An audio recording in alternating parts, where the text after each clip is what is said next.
Dad texted me, "Go Cowboys." I broke down his front door with a baseball bat. My dad has been a die-hard Eagles fan since before I was born, and he's hated the Cowboys with his entire soul since they knocked Philadelphia out of the playoffs in 1995. In 30 years, I have never once heard him say anything positive about Dallas, and I know I never will. So when I was sitting in a conference room 3 hours from home, and my phone lit up with a text from him that just said, "Go Cowboys," my stomach dropped through the floor. I called him immediately, and the call got declined after 2 rings, which meant someone looked at the screen and pressed ignore. I called again, and it went straight to voicemail, which meant the phone was off. I walked out of the conference and called 911, and the dispatcher picked up, and I said, "My father just sent me a text he would never send, and I think he's in danger." She asked what the text said, and I told her, and she went quiet for a second and then said, "Ma'am, is this an actual emergency?" I wanted to reach through the phone and strangle her. She said they'd send a welfare check when a unit became available, and I asked how long, and she said, "I can't give you a time frame." I grabbed my bag and ran to my car and started driving. I called my mom, who was staying with my aunt 3 states away, and she said she hadn't talked to Dad since that morning, but something had been off with him all week. She said he kept bringing up some jury duty case from a few years back where a young girl died, and the father had been showing up at the other jurors' houses. I was doing 90 on the highway when I called my sister, who lived 20 minutes from our parents' house, and told her something was wrong with Dad. She laughed and said, "Are you seriously having a breakdown over a text about football?" I told her Dad would rather die than say "Go Cowboys," and she said, "You're being dramatic. He probably lost a bet at work." I begged her to just drive over and check, and she said, "No, I'm not doing this with you," and hung up. I was still 2 hours away. I called my sister back screaming and told her if she didn't get in her car right now, I would never forgive her for the rest of my life, and she finally said fine. 20 minutes later, she called back and said, "I knocked and nobody answered. His truck is in the driveway, but everything looks normal. You have officially lost your mind." I asked if she tried the back door or looked in the windows, and she said no to both. I begged her to do something more than just knock, and she said, "I'm not breaking into Dad's house because you're having a paranoid episode," and hung up. I screamed at my windshield and punched my steering wheel until my hand throbbed. I was still over an hour out. A cop pulled me over for doing 35 over the limit. I watched him in my rearview mirror as he sat in his cruiser running my plates, and I could feel every single second bleeding away while my leg bounced against the floor and my hand squeezed the steering wheel so hard my knuckles went white. He finally walked up to my window and asked if I knew how fast I was going, and I said yes,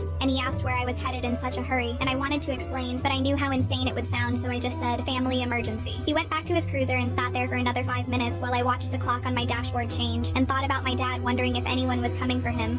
I wanted to get out of my car and bang on the cop's window and beg him to let me go, but I knew that would only make things worse. When the cop finally handed me the ticket, I floored it and watched the miles tick down on my GPS like a countdown. I pulled into my parents' driveway 3 hours after I got that text. The house looked normal from the outside with the porch light on and Dad's truck in the driveway. Scan the QR code to download TikTok. The subsequent story endings are explosive and full of hidden surprises waiting for you. You can also get rewards by creating a new account.